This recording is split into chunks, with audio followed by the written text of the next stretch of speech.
우리 고개 숙여 기도드리겠습니다. 하나님 아버지 감사합니다. 오늘도 거룩한 예배의 자리로 불러주셔서 저희들로 하여금 하나님께 예배드리며 또 하나님의 말씀을 받게 하시니 감사와 찬양을 드립니다. 이 시간에 하나님의 말씀을 부어 주시옵소서. 능력의 말씀을 부어 주셔서 우리의 골수가 쪼개지며 영이 변하며 하나님을 향한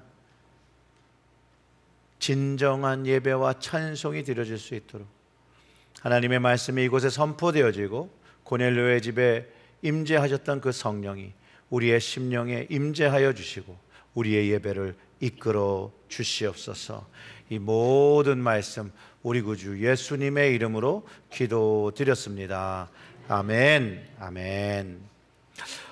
오늘 말씀은요, 예수님께서 이제 십자가를 치시게 되었고 그 다음에 그 안에서의 죽음, 고난, 부활에 대해서 다시 한 번 더 제자들에게 알려주시는 말씀입니다. 그런데 물론 예수님께서 제자들에게 이렇게 얘기해요. 너희들이 다 나를 버릴 것이다 라고 경고하죠. 그리고 실제로 예수님이 체포되는 그 시간에 제자들은 두려움에 진짜 주님을 버리고 도망합니다. 주님께서 말씀하시는 대로 주님이 고난을 당하고 죽음을 맞이할 때 모든 제자들이 주님을 버리고 도망갔다는 거예요. 그런 얘기를 하실 때 베드로가요 이렇게 얘기해요. 다른 제자들이 다 그럴지라도 자신은 절대 주님을 버리지 않을 것이라고 호언장담을 합니다. 그때 예수님께서 베드로에게 이렇게 따로 말씀하셨어요. 30절과 31절이죠. 예수께서 이르시되 내가 진실로 내게 이르노니 오늘 이 밤 닭이 2번 울기 전에 내가 3번 나를 부인하리라. 그러니까 베드로가 또 이렇게 얘기해요. 베드로가 힘있게 말하되 내가 주와 함께 죽을지언정 주를 부인하지 않겠나이다 하고 모든 제자도 이와 같이 말하니라. 베드로가요, 주님이 그렇게 어려운 환경, 죽음의 환경이 있다면 제가 도망가지 않고 주님과 함께 죽겠습니다. 죽을지언정 주를 부인하진 않습니다 라고 자신의 마음을 전합니다. 그랬더니 거기 있던 제자들도 똑같이 저희도 똑같은 마음입니다 라고 말했어요. 주님은 실제로 베드로가 3번 부인할 걸 아셨기 때문에 그렇게 말씀하셨는데 그것도 너무나도 정확하게 아셔서 닭이 2번 울기 전에 3번이나 주님을 모른다 부인할 것이라고 말씀하셨는데 베드로는 인정하지 못합니다. 그리고 오늘 우리가 읽었던 본문 66절부터 72절의 말씀이 베드로가 어떻게 3번 부인한 사실에 대해서 자세하게 기록하고 있고 있습니다. 놀라운 건요, 베드로에게 찾아와서 물어본 사람이요 무서운 사람이 아니었어요. 군인도 아니었어요. 자기한테 해를 끼칠 만한 사람이 온 게 아니라 여종 하나가 물어볼 때 그는 주님을 부인합니다. 여종이 2번이나 물어보고 그 다음에 거기 있는 사람들이 베드로를 보고 예수와 함께 있었던 사람이냐 하니까 그 71절과 72절을 보면 베드로가 이렇게 부인했습니다. 그러나 베드로가 저주하며 맹세하되 나는 너희가 말하는 이 사람을 알지 못하노라 하니 닭이 곧 2번째 울더라. 이에 베드로가 예수께서 자기에게 하신 말씀 곧 닭이 2번 울기 전에 내가 3번 나를 부인하리라 하심이 기억되어 그 일을 생각하고 울었더라 이렇게 기록하고 있습니다. 베드로가 그냥 부인한 것도 아니에요. 난 저 사람 몰라요 라고 한 게 아니라 그를 저주하며 맹세하며 예수님을 모른다고 부인했다고 기록하고 있는 거예요. 그러나 닭이 울 때 예수님이 하신 말씀을 떠올리기 시작하는 거죠. 주님이 하셨던 말씀을 떠올리며 눈물을 흘렸다라고 합니다. 베드로는 그 상황이 닥칠 때 자신을 너무 과신했어요. 자기의 의지를 너무나도 확신했어요. 자신이 겁장이라는 것을 스스로 알지 못하고 인정하지 못했죠. 두려운 상황이 생기자 3번이나 주님을 모른다, 저주하며 맹세하며, 그리고 이전에 자신이 가졌던 확신이 그 자리에서 모두 무너져 버렸어요. 그리고 나중에 그가 깨닫고 회개하며 눈물을 흘린 것으로 성경이 기록하고 있습니다. 예수님은요, 처음부터 제자들과 베드로가 이런 상황을 맞이할 때 도망가거나 부인하는 것들을 안 했으면 좋겠다고 생각하셨기에 이 말씀을 하신 거고, 그리고 그럴지라도 주님께서 미리 말씀하신 거기 때문에 그들에게 주님이 세우신 새로운 계획이 있음을 분명히 가르쳐 주시려고 이 말씀을 하신 거예요. 그것도 주님께서 한 번 말씀하신 게 아니라 여러 번 주님의 죽음에 대해서 또 주님의 부활에 대해서 설명해 주셨다라는 거예요. 그런데 깨닫지 못했던 제자들과 베드로, 그들뿐만 아니라 우리를 포함해서 극도로 심각한 상황이 우리를 덮쳐올 때 우리는 주님을 모른다 할 수 있는, 부인하는 동일한 자화상이 있음을 오늘 말씀을 통해서 깨닫게 해 준다라는 것이에요. 제자들만 주님을 모른다 하지 않고 우리 역시도 주님을 모른다, 부인할 수 있는 모습의 개연성이 분명히 있다라는 것이에요. 왜냐하면 역사가 그거를 증명하고 있습니다. 초대교회 때, 또 현대 이슬람권에서도 예수 그리스도를 고백하는 믿음을 분명히 가졌다가도 현실적으로 박해를 맞이하거나 압력 안에서 예수를 믿는 고백을 철회하는 경우가 있다라는 거죠. 있다라는 거예요. 일본에게 신사참배를 수용한 많은 목사들이 있었습니다. 1938년 한국 장로교회 총회는 경찰의 압력 아래서 신사참배가 신앙에 위배되지 않는다고 공식 결의를 합니다. 그리고 많은 성도들과 교회들이 신사에 가서 일본 신에게 절하고 경배하는 것들을 했죠.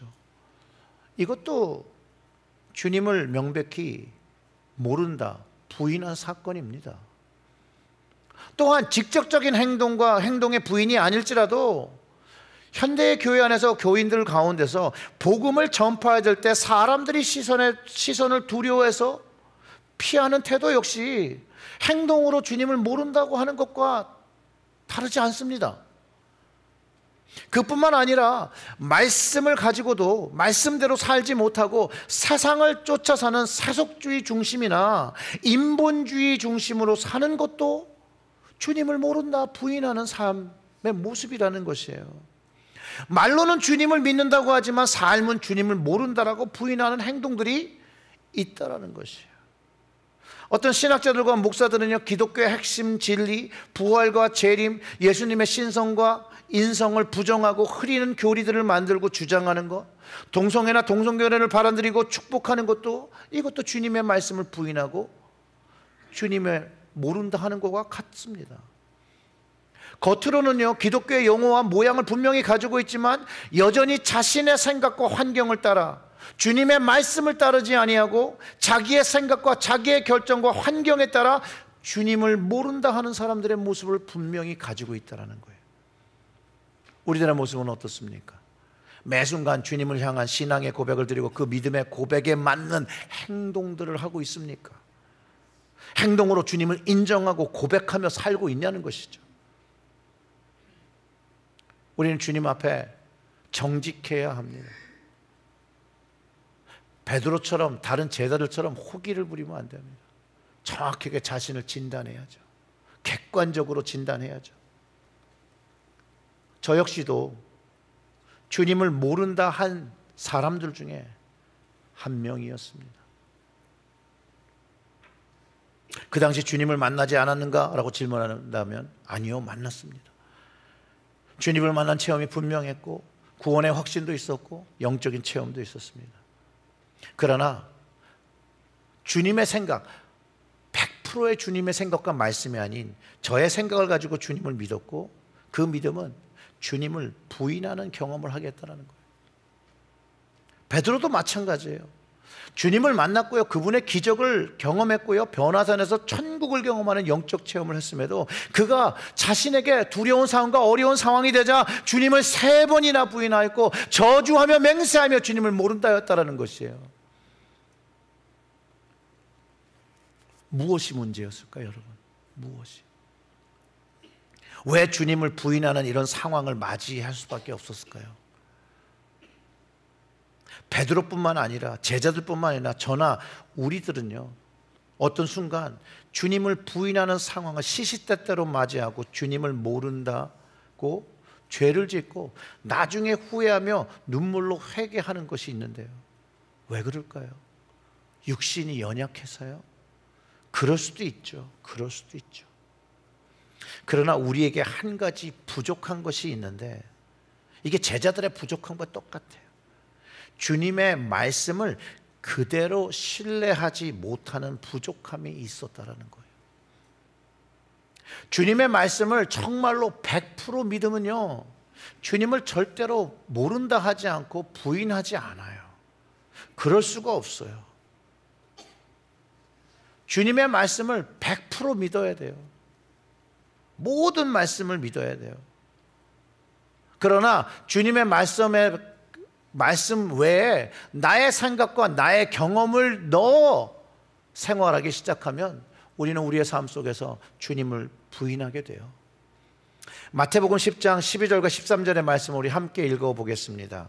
누구든지 사람 앞에서 나를 시인하면 나도 하늘에 계신 내 아버지 앞에서 그를 시인할 것이요, 누구든지 사람 앞에서 나를 부인하면 나도 하늘에 계신 내 아버지 앞에서 그를 부인하리라. 아멘. 여기서 시인이라는 단어는요, 그리스어의 의미로 예수님과 한편에 서는 것을 말합니다. 자신의 고백이 일상에서 행동함으로 주님과 함께하는 삶, 주님을 드러내는 삶을 시인이라고 표현하는 거예요. 그리고 실제 신앙 삶 속에서 환경과 관계없이, 그것이 어려움이 있건 역경이 됐건 환난이 됐던 주님을 드러내는 용기와 행동이 있는 그것을 시인이라고 표현한다는 거예요. 언어의 뜻이. 즉 주님의 말씀은 내가 믿고 싶은 것만 믿고 원하는 것만, 좋아하는 것만 말하는 것을 가르쳐 주는 것이 아니라는 거예요. 주님의 말씀을 전적으로 믿는 것이죠. 주님의 말씀을 전적으로 믿으며 주님을 시인할 때, 그것도 사람 앞에서요. 사람 앞에서. 주님 앞에서 주님을 시인하라고 하지 않았어요. 하나님 앞에서 주님을 시인하라고 하지 않았어요. 사람 앞에서 주님을 시인할 때 주님께서 하늘에 계신 하나님 아버지 앞에서 그를 시인할 것이라고, 하나님 앞에서 이 사람을 내가 잘 아는 사람이라고 말씀하실 거라고 하셨다라는 거예요. 주님을 모른다 부인하며 사는 사람들이 두려워해하는 것이에요. 사람 앞에서 주님을 부인한 사람들. 왜냐하면 주님께서 하나님 앞에서 그를 모른다고 부인하실 거라고 이미 가르쳐 주셨다는 거예요. 이것도 주님의 말씀이라는 거예요. 주님의 말씀을 모두 믿어야 돼요. 모두 믿어야 돼요. 오늘 말씀 속에 좀 신기한 것이 있습니다. 제자들이요, 주님이 쭉 말씀하시는데 딱 반응하지 않는 구절이 딱 하나 있어요. 분명히요, 주님께서 죽으시고 고난받으시고 도망간다고 했을 때는 제자들이 다 반응을 했어요. 그런데 28절에 이렇게 기록하고 있거든요. 그러나 내가 살아난 후에 너희보다 먼저 갈릴리로 가리라 라고 한 이 말씀에는 전혀 무반응으로 제자들이 아무런 언급을 하지 않고 질문하지 않는다는 거예요. 분명히 주님께서 죽으신다라고 말씀하신 다음에 내가 살아난 후에 이렇게 말씀하시는데 질문하지 않아요. 그게 무슨 뜻인지를 물어보질 않아요. 제자들이 모두가 이 말씀에 반응하지 않아요. 너희보다 먼저 갈릴리로 가리라 한 그 말씀에 반응하지 않아요. 근데 이 제자들의 반응은 우리의 반응과 똑같아요. 성경을 통해서 주님은 부활에 대해서 많은 이야기를 하시고, 주님 오시는 그날 재림에 대해서 많은 것을 말씀하시고, 심판에 대해서 많은 것들을 말씀하신데도 불구하고 우리는 이 주님의 한 부분의 말씀에는 반응하지 않는다는 거예요. 내가 듣기 좋고 나에게 좋은 것들에게는 많은 반응을 하지요.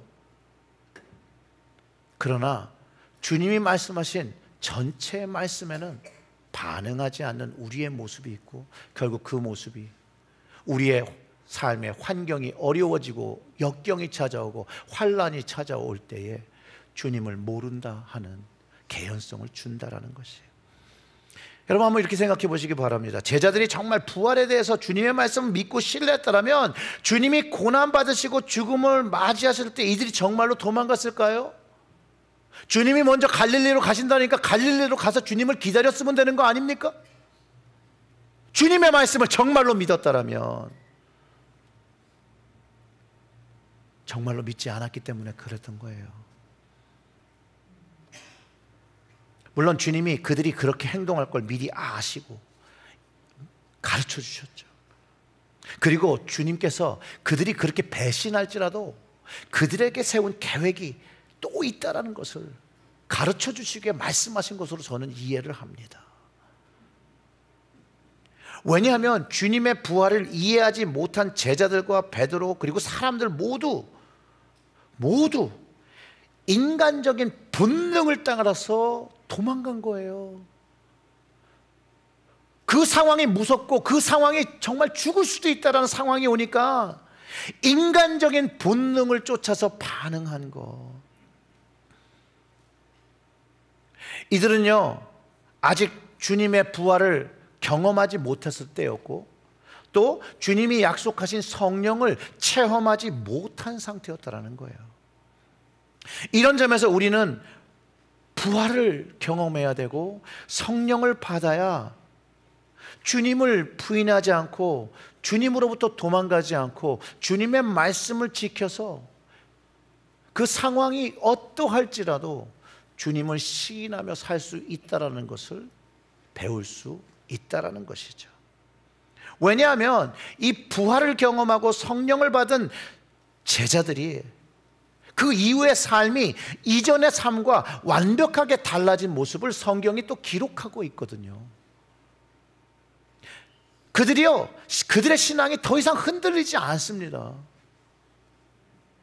주님의 말씀을 이제 부활을 경험하고 성령을 경험한 후에 100% 믿기 시작했어요. 100%.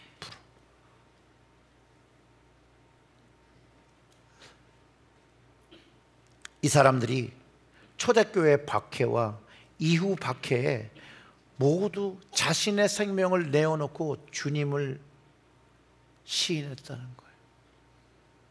순교함으로 자기의 믿음을 지켰습니다. 생명을 해하는 고통받는 상황 속에서도요, 주님의 이름 하나 부인하면 살 수 있다고 했는데 그 부인을 하지 않아서 이들은 순교당했습니다. 예수님의 모든 제자들은요, 다 순교함으로 그들의 인생을 마감했습니다. 딱 한 명 빼놓고. 사도 요한만 순교하지 않고 100세 넘어 자연사했습니다. 그렇다고 그의 인생이 쉬웠을 것 같습니까? 예수의 이름을 믿으며 예수의 이름을 전하면서 사는 것이 그렇지 않습니다. 그는 반모섬으로 잡혀갔고요, 유배당했고요, 거기서 하나님의 계획인 계시록을 받고 쓰고, 그리고 그 귀한 책을 우리에게 전달하신 사명을 감당했습니다. 주님의 부활을 경험하고 성령을 받은 사람은요, 그리고 그 말씀을 100% 믿는 사람은 주님을 모른다 하지 않는다라는 거예요. 상황에 대해서. 왜냐하면 100% 주님의 말씀을 믿기 때문에 그래요. 100%. 우리 교회가 그래서 주님을 모른다 할 수 없기에 동성애를 받아들이는 연합감리교회 남을 수가 없었어요, 여러분. 그래서 우리 모두가 어려운 과정을 십자가 지듯이 선택했던 거예요. 그것이 우리에게는 주님의 말씀을 믿으며 주님을 시인한 행동이라는 것이죠. 베드로가 자신의 실패, 주님을 부인한 것에 대해서 회개합니다. 주님께 잘못하면 회개해야죠. 용서함을 받습니다. 은혜를 누립니다. 그러나 회개는 해야죠. 가슴을 찢으며 눈물의 회개가 있어야죠. 주님을 부인한 사실이 있다라면. 왜냐하면 회개하지 않는 사람도 있다고 성경에서 가르쳐 주거든요.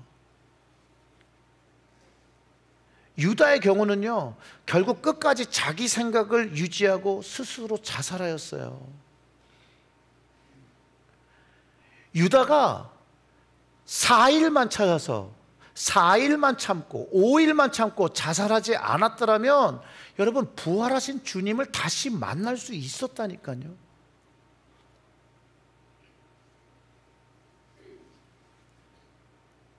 주님의 부활을 경험한 유다가 자살을 선택했을까요? 저는 그렇게 생각하지 않습니다. 자, 그러면 주님은 베드로의 결정을 시인하여 주실까요? 유다의 결정을 하나님 앞에서 시인하여 주실까요? 답은 얘기하지 않아도 여러분 아실 겁니다. 주님의 말씀을 그대로 믿으며 생각하면 주님은 사람들 앞에서 시인한 사람이에요. 사람들 앞에서 주님을 시인하고 주님을 높인 사람은 하나님 앞에서 모두 시인하여 주신다는 거예요. 그러나 우리는 분명히 알아야 되는 것이, 주님을 나의 생각과 환경에 따라서 모른다 할 수 있는 그 개연성들을 가진 사람들이기 때문에 그 부족함을 의지하고 부활의 능력을 경험하기를 소원하고 성경의 말씀을 의지하는 삶을 살아야 함을 분명하게 가르쳐주고 있다는 거예요. 그것이 없으면 안 돼요. 날마다 말씀과 기도의 자리를 세우며 하나님의 거룩함을 경험하고 매 순간 성령의 충만함을 구하고 살지 않으면 우리는 주님을 붙잡지 않는다라는 것이죠. 주님을 붙잡지 않으면 주님을 부인할 수 있는 개연성을 가지고 있고 모른다 할 수 있는 모습을 우리가 다 가지고 있다는 거예요. 오직 주님만을 100% 주님을 믿으며 붙잡는 삶을 살 때 우리는 환경의 구애를 받지 않고 주님을 부인하지 않고 주님을 시연하고 주님께 영광 돌리고 주님의 복음을 전하며 살아가는 인생이 되어진다라는 것이에요. 사랑하는 성도 여러분, 부활을 진정으로 믿는다는 것은요, 단순한 개념적인 동의가 아닙니다. 성령 안에서 체험된 확신된 믿음의 행동이 있어야 합니다. 이 믿음이 없다면 사람은 여전히 두려움에 지배받아 살아간다는 거예요. 그런 개연성이 더 많다는 거예요. 그래서 상황에 따라 주님을 모를 수 있다라고 하는 연약함을 여전히 가지고 있다라는 거예요.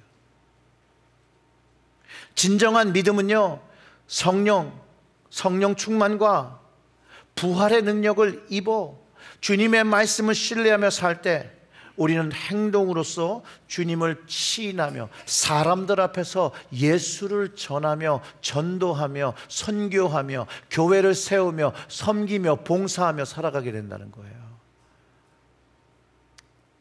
말씀을 정리하면요, 주님을 시인하며 살 수 있는 3가지 방법을 제안하겠습니다. 첫째, 말씀을 듣는 것만으로는 부족합니다. 말씀을 묵상하고 이제 성령의 인도하심을 마음속에 새기고 그 원하시는 바들을 행동해야 합니다. 두 번째는요, 두려움 앞에서도 고백할 수 있는, 두려워도 나의 신앙을 사람들 앞에서 고백할 수 있는 믿음이 되도록 부활의 능력과 성령의 충만으로 다시 오시는 주님, 다시 오시는 주님에 대한 확신을 가지도록 믿음 생활을 해야 한다는 거예요. 믿음 생활을 그렇게 해야 한다. 사랑하는 성도 여러분, 주님의 오심을 여러분 믿으십니까? 정말로 믿으십니까?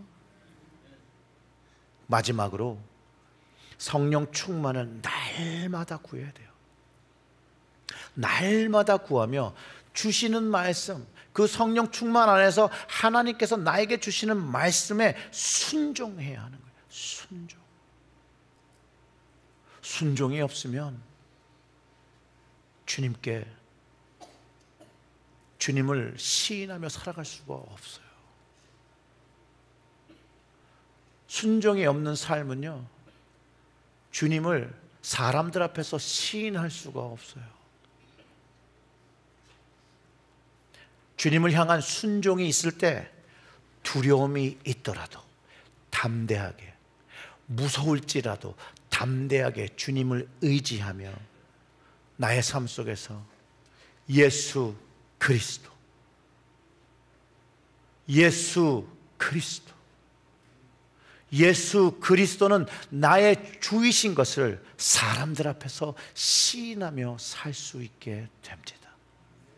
사랑하는 성도 여러분, 주님을 시인하며 주님을 높이며 하나님께 영광 돌리는 우리 모두가 되기를 주님의 이름으로 축원합니다.